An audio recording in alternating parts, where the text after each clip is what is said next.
Ini adalah sebuah kisah yang sangat menegangkan dan tidak masuk akal. Seorang anak kecil dalam sekejap mata hilang. Ibu dan ayahnya mencari ke sudut manapun, namun tidak ditemukan. Kenapa ini terjadi? Dan ada apa di balik sebuah tragedi besar ini? Bahkan tragedi ini telah membuat semua orang menangis dan terharu di saat mendengar akhir dari kisah ini. Simak terus kisahnya sampai selesai. Yang belum subscribe silahkan subscribe terlebih dulu. Dan beginilah kisahnya.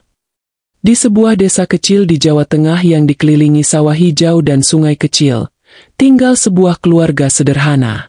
Pak Rahmat dan Bu Siti hidup dengan penuh kebersahajaan, dan mereka memiliki seorang anak laki-laki bernama Adi, bocah ceria berusia 4 tahun. Sehari-hari, Adi adalah anak yang aktif dan suka bermain di sekitar rumahnya. Hari itu, matahari bersinar hangat, awan putih menggantung di langit biru, dan suara burung berkicau menemani pagi yang damai. Adi sedang asyik bermain dengan mobil-mobilan kecilnya di halaman depan rumah. Jemari kecilnya mendorong mainannya melewati jalur yang ia buat dari tanah. Brem-brem mobil balap, serunya riang, meniru suara kendaraan balap yang sering ia lihat di televisi. Tanpa disadari oleh orang tuanya, ia semakin jauh dari rumah. Semakin jauh ia berjalan, semakin tak terlihat oleh mata ibunya yang sedang menyiapkan makan siang di dapur. Bu Siti melirik keluar jendela, mencari sosok anaknya. Adi, panggilnya, tetapi tidak ada jawaban. Mungkin sedang bersembunyi, pikirnya. Namun, setelah beberapa kali memanggil, suasana tetap sunyi.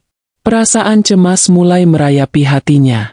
Dengan langkah cepat, ia keluar rumah. Matanya menyapu sekeliling halaman, ke jalanan kecil, ke belakang rumah, ke dapur, bahkan ke rumah tetangga. Tapi sosok Adi tak terlihat dimanapun. Pak Rahmat baru saja pulang dari sawah. Keringat membasahi wajahnya. Begitu melihat wajah panik istrinya, ia tahu ada sesuatu yang tidak beres. "Ada apa, Bu?" tanyanya dengan nada cemas. "Adi hilang, Pak. Aku sudah cari kemana-mana, tapi nggak ada. Aku takut, Pak." Suara Bu Siti bergetar. Napasnya tersengal. Dadanya berdebar kencang. Pak Rahmat terdiam sejenak. Pandangannya menyapu sekeliling rumah, lalu beralih ke selokan di samping rumah mereka. Firasat buruk langsung menghantam dadanya.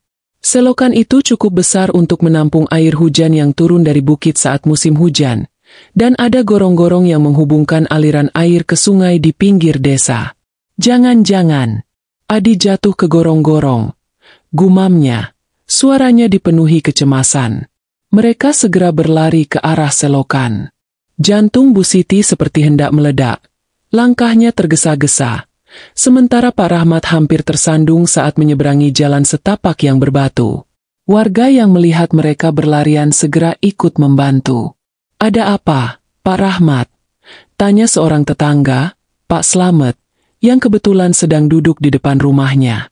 "Adi hilang, Pak.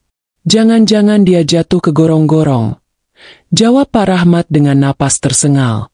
Tanpa membuang waktu, warga mulai bergerak. Beberapa di antaranya segera memeriksa selokan, sementara yang lain menyusuri jalanan desa dengan harapan menemukan bocah kecil itu di tempat lain. Sementara itu, Pak Slamet segera menghubungi tim penyelamat menggunakan ponselnya. Dalam hitungan menit, tim penyelamat tiba dengan membawa senter dan peralatan pencarian. Warga dan tim penyelamat bekerja sama mencari ke setiap sudut gorong-gorong yang gelap dan sempit. Mereka menyalakan senter, mencoba menerangi setiap celah kecil di dalamnya. "Adi, kalau kamu mendengar suara Bapak, tolong jawab, Nak," seru Pak Rahmat dengan suara bergetar, berusaha menahan air mata. Namun, yang terdengar hanyalah suara air mengalir. Bu Siti tak mampu lagi menahan tangisnya. Ia terisak, tubuhnya lemas, dan jatuh bersimpuh di tanah.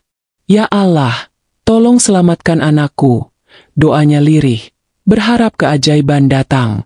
Waktu terus berjalan. Detik demi detik terasa begitu lama. Beberapa warga mulai menggali selokan lebih dalam untuk memperluas pencarian. Tim penyelamat memasang alat untuk mendeteksi pergerakan di dalam gorong-gorong yang gelap dan lembab. Pak Rahmat terus meneriakkan nama anaknya dengan harapan suara kecil itu akan kembali menjawab. Tiba-tiba, terdengar suara lirih, kecil namun jelas. "Bapak, tolong!" Semua orang menahan napas. Bu Siti menjerit tertahan, lalu menangis tersedu-sedu. Itu suara Adi. Ya Allah, alhamdulillah. Dengan cepat, relawan menarik tubuh kecil Adi keluar dari gorong-gorong. Ia tampak kotor, pakaiannya basah, tetapi yang paling mengejutkan semua orang adalah bahwa ia dalam keadaan sehat. Tidak ada luka serius di tubuhnya, hanya wajahnya yang penuh debu dan rambutnya yang basah karena air selokan. Pak Rahmat langsung memeluk anaknya erat. "Adi, nak, kamu baik-baik saja?" Tanyanya penuh kekhawatiran. Air mata mulai mengalir di pipinya. Adi mengangguk pelan. "Aku takut, Pak. Gelap sekali di sana."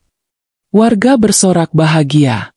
"Alhamdulillah, ini benar-benar keajaiban," seru seorang warga. Bu Siti menangis bahagia sambil menciumi wajah anaknya. "Adi, nak, kamu selamat. Terima kasih. Ya Allah." Pak Slamet menghela napas lega. Ini pelajaran bagi kita semua, agar lebih waspada terhadap anak-anak kita. Sejak saat itu, warga desa berinisiatif untuk memasang penutup di setiap gorong-gorong agar kejadian serupa tidak terulang kembali. Kisah Adi menjadi pelajaran berharga bagi seluruh desa, bahwa kehati-hatian adalah kunci keselamatan, dan doa orang tua tak pernah sia-sia. Terima kasih sudah nonton video ini sampai selesai. Semoga dari kisah ini kita bisa ambil hikmahnya. Terus dukung channel ini agar semakin berkembang, memberikan kisah-kisah inspiratif dan penuh hikmah. Sampai berjumpa kembali di video selanjutnya. Wassalamualaikum warahmatullahi wabarakatuh.